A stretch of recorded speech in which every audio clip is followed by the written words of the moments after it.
Hi everybody, happy spring and welcome to my big backyard. Well, I say it's spring, but it's not. This is March the 5th and we're just looking around my yard here. Here's my trail camera, which you get footage from. I just posted a video yesterday which covered February, well, and up to yesterday.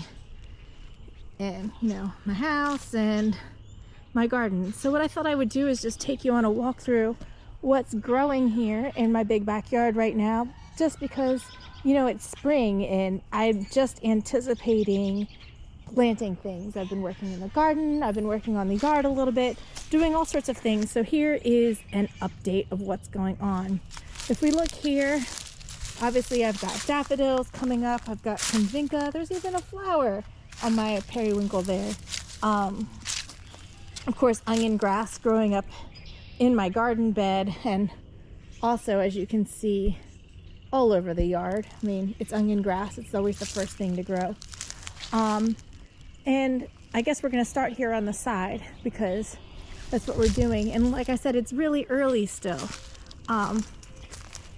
There's the very beginnings of buds on my red bud trees.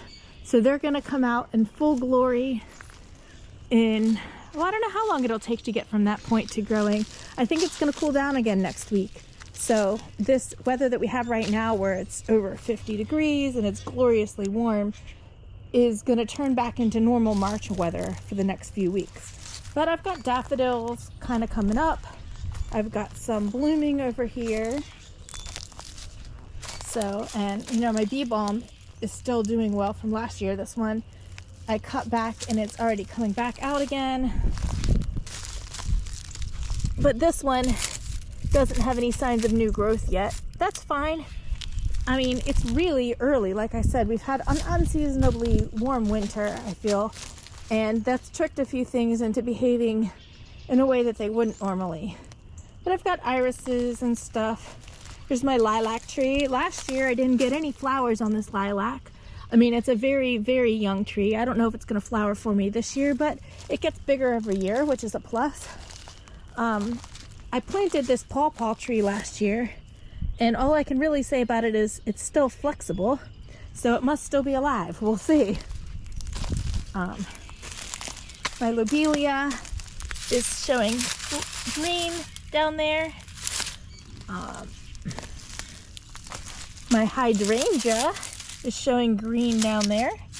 Check that out. I better leave that covered up in case we get another night or two of cold, which I'm sure we will. More daffodils. These are interesting. These are snapdragons that I planted and grew from seed last year.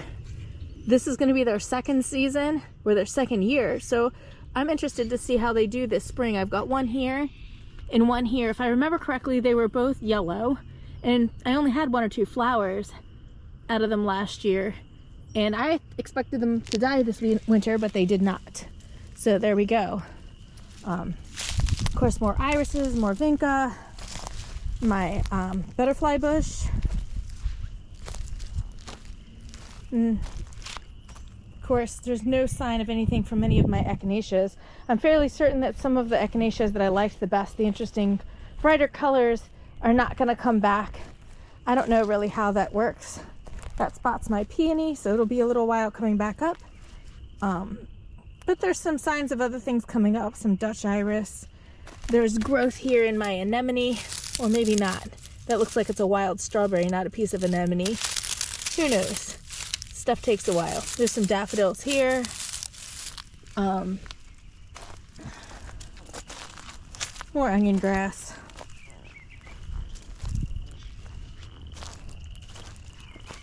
More daffodils. Gotta love the daffodils in the spring. We've got nice buds forming on this viburnum. I'm really, really happy here with this hellebore. Look how pretty that is. It's been blooming here for over a month, and it seems to do better every year that it's here. I've got other things planted around it. Some of them are not going to do anything really, like this tulip. I don't really expect anything from the tulip here. It's just there. There's another one on the other side. Actually, you know what? That might be a hyacinth, not a tulip. We'll see. I don't even remember. And this is my oak leaf hydrangea, which should come back better than ever this year, considering when I originally planted it was just a leaf. So we've got some gorgeous daffodils and another set up here. Now they're planted all over the place, so I expect many more flower shows as spring goes on.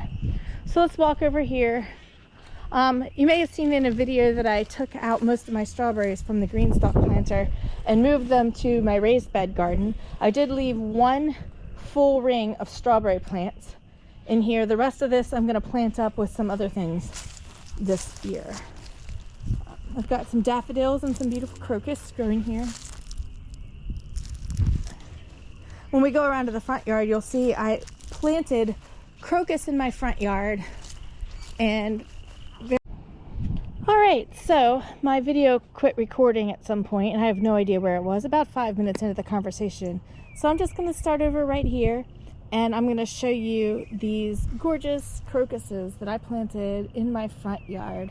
I decided I wanted to naturalize crocus in my front yard because they're the ideal plant to just randomly grow in your grass for a little bit of spring beauty, because they'll be completely done and over by the time it's time to mow the grass. And it's really neat to come out here and find crocuses blooming randomly. I mean, it may be hard to see them on this video, but a bird tail, my cat must have got it. Maybe hard to see them on this video in some places, but they're randomly spotted around here. I planted like 30 or something last year. I'm not entirely sure. And I was hoping like that over the years they spread and expand and they just grow all over the place. They look really nice. They're one of my favorite spring flowers. And every time a new one pops up, I'm surprised because you don't really see the stems and stuff until the flowers appear. Especially in the grass like this, you don't notice it like that. But either way, they're looking beautiful. I'm really glad I decided to plant them in my front yard. It's a great sign of spring to have them growing here. I think next year I may actually invest in more. Now, as we walk across, I'm really not sure where my last video died. So it looks to me like I have poppies that have seeded myself growing in my garden here. They've seeded themselves from the poppies I had here last year. And a bunch of random things growing up. If you remember, and if you've seen some of my videos, I cleaned out this entire front garden in the fall. And then I planted some things back, like the dead sticks that you see are the Dutch iris or Siberian iris. I don't know, it's a really short iris. But a lot of these bulbs, like this daffodil, these tulips, these hyacinths, and even these crocuses, these are things that I didn't even realize were here still after I finished cleaning all that out. I mean, I raked the soil over really well. I did a lot of things, and then it came back in. And if you remember, I planted this ground cover in here, which is, God, I forget what it's called. I'm doing great at this remembering stuff, but it's really pretty and it has purple flowers and it'll spread out and be a good ground cover eventually. Bugleweed. It's a type of bugleweed, a juga. Anyway, I mean, that stuff will take over eventually, but obviously what's really taken over is the chickweed.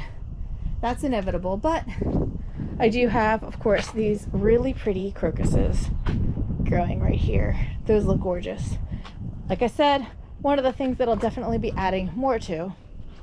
I mentioned earlier my coral bark Japanese maple doing well here. And now we can go over to my vegetable garden. And many of you, I already mentioned before that I moved my strawberries. Well, where I moved my strawberries to was in this raised bed here with my garlic. I figured strawberries is a perennial crop. I mean, it'll just be here every year. It'll do nicely. And garlic doesn't take up much space when you plant it each year. So me pulling out the garlic isn't going to be much different than aerating the soil for the strawberries. And so I intend to grow my garlic and my strawberries together every year. This year I'm not gonna grow any onions to speak of unless I grow them just as green onions. The problem with the onions is that they just don't store well for me. So I could grow them and I got a lovely crop, but I just couldn't do much with them. It's just easier to buy onions at the grocery store instead of waste them. Now I got started the other day cleaning the weeds out of this bed. This was covered in chickweed. In fact, you can see there's a bunch of chickweed left here. All right, now that I've changed my batteries, let's go back to this. I was talking about the chickweed and cleaning the chickweed out of the garden, which I started to do. Here are some carrots that I was growing here, which is why I haven't managed to get all the chickweed out of here. It's hard to get that stuff out of areas where you're growing other things. It's just a pain.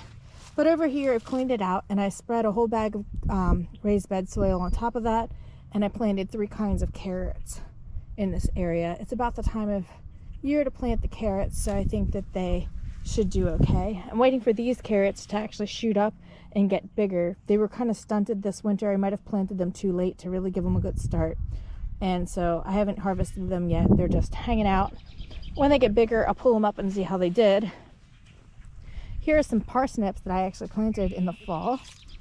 And over here, and I was able to weed out between this stuff, is kale that I planted in the fall. It got seriously stunted and frozen back and died, and then it came back from that.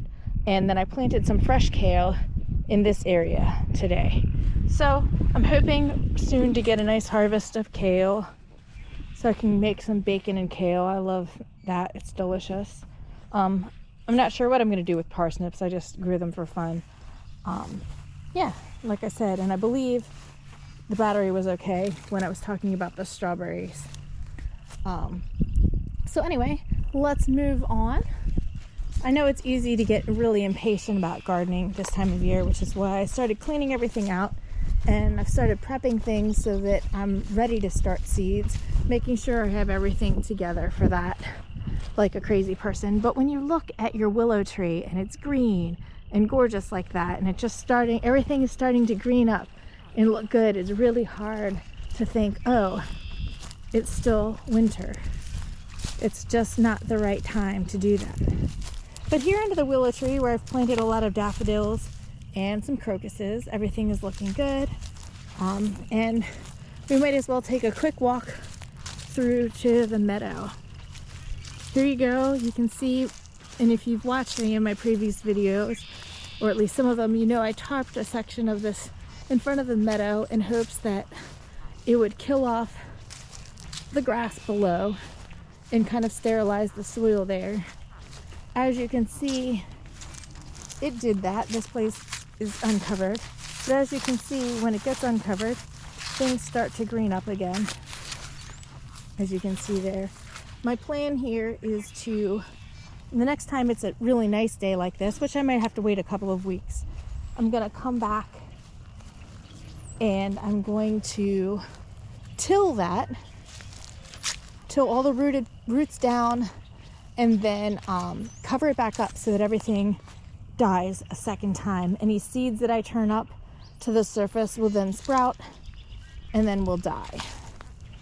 And that'll be enough for me to start planting meadow things. But here I've got, in my meadow area, I have things like daffodils and crocuses randomly splattered around. This is the original area of the meadow. The front area is all an additional section of my lawn that I've turned into meadow as of this coming year. But this is all the meadow from last year. Some of it I've left high, as you can see, and a lot of it I mowed down. I tried to mix it up a little bit, leaving some habitat in place, but also allowing for things to start fresh in places. But what you notice the most is that it's pretty obvious that at one point this meadow, oh look, there's a tulip in that clump. We'll see if it blooms. At one point that this clump of flowers of meadow here was lawn, and it always tries to revert back to lawn. What you have mostly here is grass, and then of course all the clumps of daffodils that I've planted in here over time. I used this area originally when I built the meadow to plant a bunch of things that I moved out of my yard that I couldn't bear to throw away. You know, you dig up irises, you dig up daffodils that you don't really want in your front yard anymore, stuff that you just don't want as part of your garden, but you can't bring yourself to get rid of it. So what do? You put it somewhere else. But anyway, it's always nice to see the flowers come up, and I'm gonna really enjoy this as the season moves on. So anyway, that's pretty much it. I've brought you through my whole backyard. Like I said, I'm not sure in the original video where the video turned itself off.